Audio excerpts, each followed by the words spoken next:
అందరికీ నమస్కారము. నేను మీ మల్లేశ్వర్ని.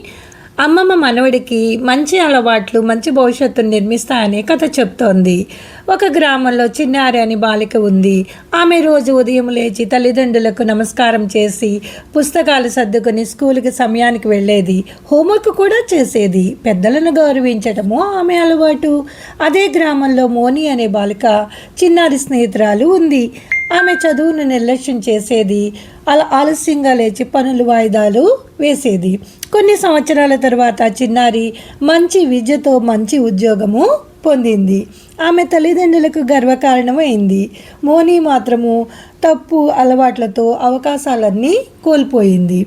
అప్పుడు మోని చిన్నారిని చూసి, నీ విజయానికి కారణం ఏమిటి అని అడిగింది. చిన్నారి నవ్వుతూ, రోజూ పాటించే చిన్న మంచి అలవాట్లే నా భవిష్యత్తును నిర్మించాయని చెప్పింది.